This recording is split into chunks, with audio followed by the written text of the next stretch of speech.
The sun beat down on the dusty pavement of Fort Jackson's main gate, a place where 1,000 different lives converged and separated every day.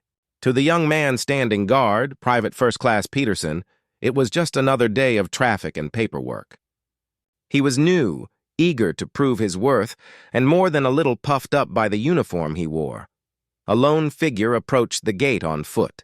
She was a woman in her late 20s, dressed in a plain t-shirt and jeans with a worn baseball cap pulled low over her eyes. Her shoulders were broad, her posture straight as a ramrod, and she walked with a quiet purpose that didn't fit with the casual clothes she wore. In her hand, she held a simple envelope. Peterson stepped forward, puffing out his chest. "Ma'am, you need to state your business," he said, his voice a bit louder than it needed to be. The woman stopped a few feet from him, her gaze calm. "Sergeant Riley Corbin. I'm here to drop off a packet for the Colonel's office. It's for Colonel Mitchell." Peterson's eyes narrowed. "Sergeant? Where's your uniform? Where's your ID?" Riley didn't flinch. "I'm on leave.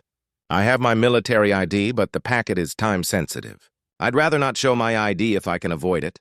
Peterson snorted, a disrespectful sound that earned a sharp look from the older sergeant in the guard shack. Peterson ignored the look. He had a feeling about this. "A sergeant, huh? With no military bearing, strolling up to a gate like she's here for a picnic? I've seen enough of you posers. People think they can just walk onto a base like they own it." Riley's expression remained unchanged, though her eyes held a flicker of something deeply weary. "I'm not a poser, son. Just a soldier trying to get a job done." "Don't call me son," Peterson snapped. He leaned closer, a sneer twisting his lips. "You know, I once knew a soldier, a real ranger, and they don't walk around looking like they just rolled out of bed. They're sharp, they're respectful, and they don't try to pull a fast one with fake ranks and a secret packet for a colonel." Riley took a deep breath. "Private, I am not faking anything. My rank is sergeant, and the packet is for Colonel Mitchell. This is a simple task that you are making difficult. The packet contains classified information. It must be hand-delivered. Please, just verify my name with the Colonel's office." You'll see I'm telling the truth. But Peterson was already shaking his head, his face red with indignation. He was tired of people trying to get around the rules. He was tired of people who thought they were special. And the fact that this person was a woman in her late 20s, claiming to be a ranger, rubbed him the wrong way. He'd heard the whispers about a few women who had gone through the program, but he'd never seen one, and he didn't believe it. "Not for a minute. You know what?" Peterson said, his voice dropping to a theatrical whisper. "I'm going to do my duty. You're trying to sneak onto a military installation. You're under arrest for impersonating a soldier." Riley just stared at him, a tired resignation in her eyes. "Private, you don't want to do that," she said softly. "Oh, I think I do," Peterson said with a triumphant grin. He pulled out his radio and called for the military police. "We have an unauthorized civilian here, trying to impersonate a ranger. Requesting MP assistance at the main gate." Riley didn't resist as he roughly grabbed her arm. She didn't protest when he took the packet from her hand and put it on the counter. She just stood there, still and silent, a quiet storm brewing behind her calm expression. The feeling of being underestimated was a heavy one, and in that moment she felt it more than she had in a long time. The military police arrived within minutes, their black and white patrol car pulling up with a silent authority. Sergeant First Class Miller stepped out, a man with a face that had seen a lot and a demeanor that was all business. He was flanked by two other MPs, a young male specialist and a female corporal. "What's the situation, Private?" Miller asked, his eyes scanning the scene. He saw the defiant-looking Peterson and the silent woman standing with her hands at her side. Peterson saluted crisply. "Sergeant, we have an attempted breach. This woman here claimed to be a ranger sergeant and tried to get on base with a packet for Colonel Mitchell. She had no ID, no uniform. She's a fake, I'm sure of it." Miller looked from Peterson to the woman. Riley's face was unreadable. She hadn't moved, hadn't made a sound. It was an unnerving quietness. "Ma'am, do you have any identification?" Miller asked, his voice neutral. "Yes, Sergeant. But as I told the private, the contents of the packet are classified. I need to deliver them to the Colonel's office first. My name is Riley Corbin. I'm on leave and was asked to drop this off on the way through town." Peterson snorted again. "See, still lying. She won't show her ID because she doesn't have one. Miller held up a hand, silencing the younger private. He looked at Riley again. There was something in her eyes, a deep-seated weariness that was almost familiar to him. It was the look of someone who had seen too much, been through too much. It was the look of a veteran, and it unsettled him. "Let's take her inside, Corporal," Miller said to the female MP. "Private, you stay here. We'll handle this from here." Peterson's chest swelled. He had been right. He had caught a fake soldier, and now they were taking her away. He felt a rush of pride. Inside the small, sterile room of the MP office, the atmosphere was thick with suspicion. Riley was told to sit in a hard chair. She did without protest. Her silence was more powerful than any argument she could have made. "Name again?" Miller asked, sitting across from her. "Riley Corbin." "Rank?" "Sergeant." "Unit?" She was silent for a moment. "That information is not for public knowledge. It's part of the classified nature of this delivery." Miller raised an eyebrow.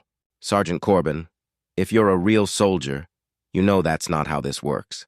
You give us your information. We verify it.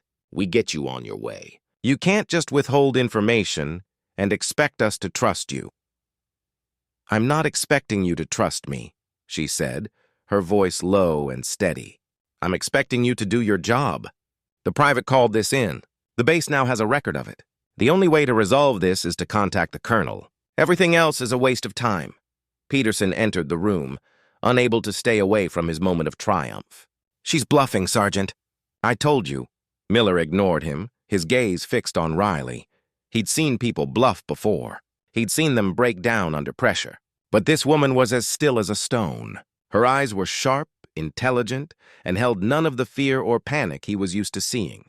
This wasn't a civilian trying to impress someone. This was something else entirely. Miller stood up and motioned to Peterson. "Private, get out of my office. You've done your part. I will handle this. The packet is in my safe, and this woman is a detainee. Now go." Peterson, a little deflated but still proud, saluted and left. The corporal went out with him, leaving Miller alone with Riley. "Look, Sergeant Corbin," Miller said, leaning on the table.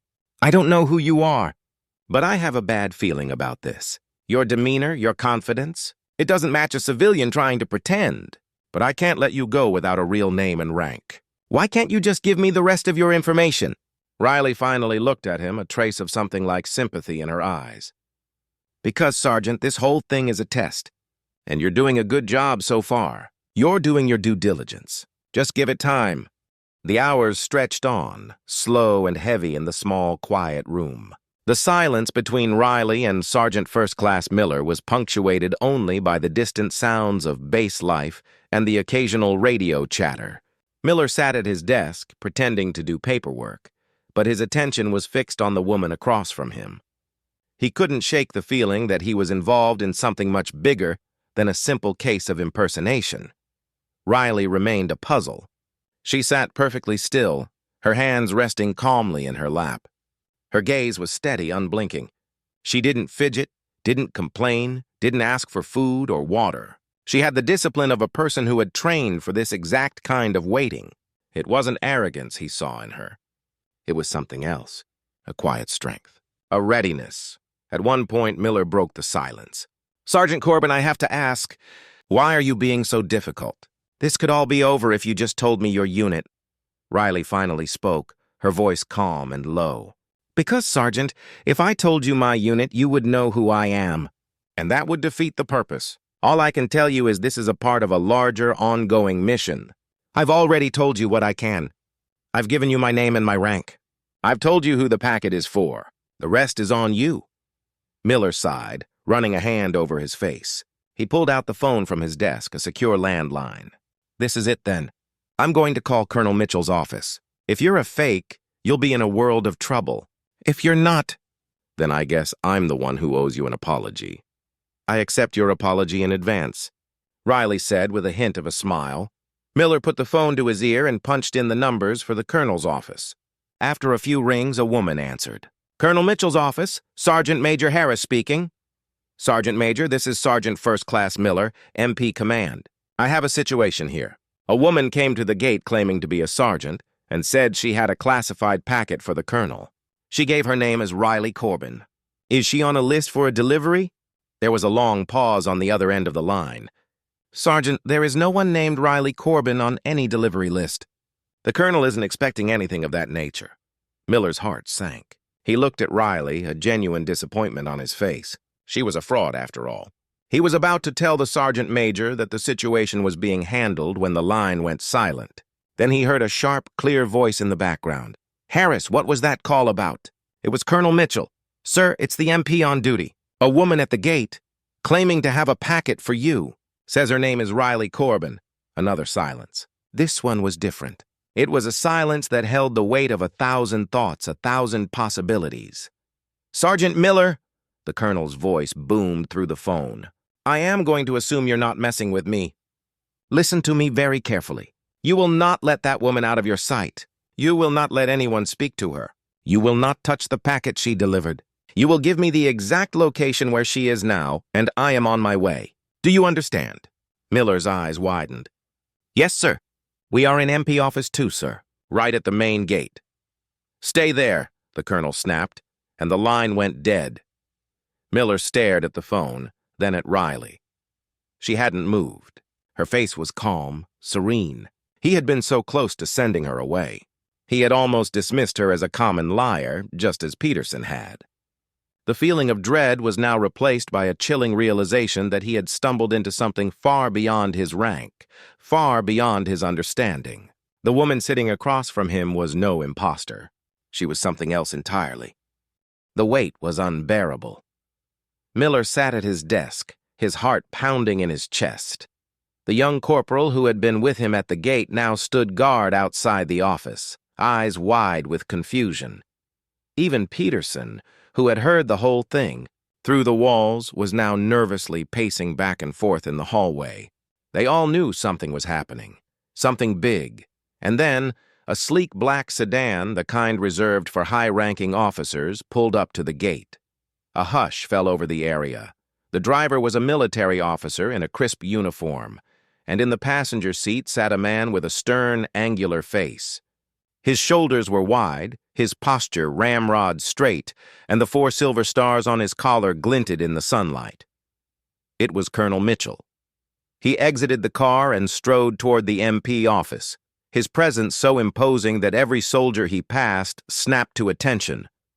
He didn't even acknowledge them. His eyes were fixed on the door to the office. Peterson, ever the fool, saw his opportunity. He stepped in front of the colonel, saluting with a theatrical flourish. Sir, Private First Class Peterson. I am the one who apprehended the suspect. She was an impersonator, sir. I'm glad you could make it. The colonel stopped dead in his tracks. His eyes, the color of a stormy sea, bored into Peterson. The look was so cold, so full of unspoken fury, that Peterson's smile faltered. The colonel didn't say a word. He just walked past the private as if he weren't even there. Inside the office, Miller snapped to attention. Sir, Sergeant First Class Miller reporting. The colonel's eyes swept the room, taking in everything. He saw the hard chair, the tired, quiet woman, and the packet on Miller's desk. His gaze finally settled on Riley. Riley stood, her posture perfect. She didn't salute. She just held his gaze. Sir. A soft, almost imperceptible smile touched the colonel's lips. At ease, Sergeant Corbin. You were supposed to be on leave. Riley's smile was small, tired. I was. But the packet was time-sensitive, and my flight was canceled. I figured a quick trip to the gate would be easier than a whole new flight.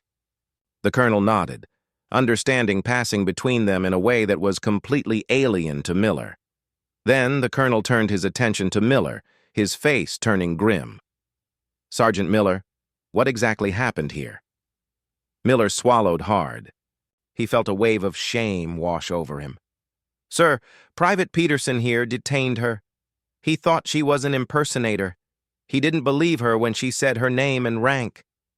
The colonel's eyes went to Peterson, who had now entered the room, looking confused. Private Peterson, what did you say this woman was? Peterson puffed out his chest. Sir, I told you. She was a fake. She claimed to be a ranger. It's a disgrace, sir. The colonel's voice, when he spoke, was low and dangerous. Is that so? Private, do you know what a disgrace is? A disgrace is the public humiliation of a soldier who has sacrificed everything for this country, all for the sake of your own arrogance and pride. Let me tell you who this woman is. He looked at Riley, and a deep, genuine respect filled his eyes. This woman is Sergeant Riley Corbin. She is a ranger, one of the first women to ever earn the tab, and she did it under a protocol that was so secret, even her name was an alias. We called her Ghost because she moved without a trace. She completed her mission, delivered a report on the enemy's tactics, and did it all while enduring the kind of prejudice and mockery that you just showed her. Miller felt his stomach churn. The colonel wasn't speaking in metaphors. He was stating facts. Sergeant Corbin wasn't faking. She's the real deal, the colonel continued, his voice rising in volume. She is a testament to what a soldier can be. She is a true hero, and you, Private, have just publicly shamed her for doing what she was trained to do. The packet she delivered, a report on her mission, is the result of a 2-month-long secret operation. I'm afraid your career is over. Peterson's face went white. The 2 other MPs in the hall just stared at the floor, a mixture of shock and awe on their faces. The colonel's words hung in the air, heavy with authority. He didn't have to say anything else. His presence was enough. The other soldiers in the hallway understood. The fake wasn't the woman. The fake was the guard who had judged her without a second thought. Sergeant Miller, the colonel said, his voice now back to a professional tone. I want you to personally escort Sergeant Corbin out of this base. Make sure she has a ride to the nearest airport or whatever transportation she requires. Then report back to me. We have some paperwork to do. Miller, still in shock, finally found his voice. Yes, sir. Right away, sir. He turned to Riley. Sergeant, my deepest apologies. I should have trusted my instincts. Riley simply gave him a small, tired smile. You did the right thing, Sergeant. You were doing your job. You did your due diligence. That's all I can ever ask. She turned to Peterson, who stood frozen, his face a mask of disbelief and terror. He had gone from a self-proclaimed hero to a public disgrace in a matter of minutes.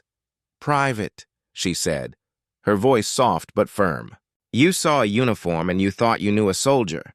But a soldier isn't the clothes they wear or the patch on their arm. A soldier is what they are on the inside. A soldier is what they do when no one is watching.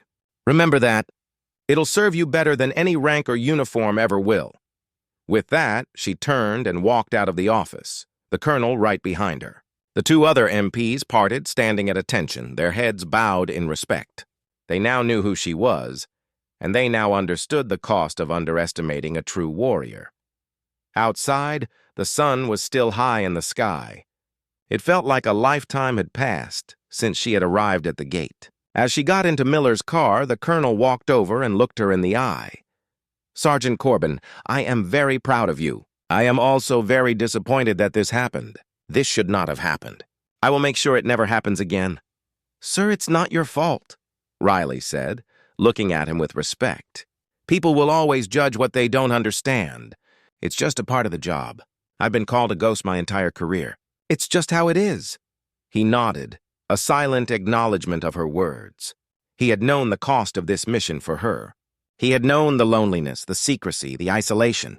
He had also known her strength. As Miller drove the car out of the gate, Riley looked back at the small, insignificant gate shack.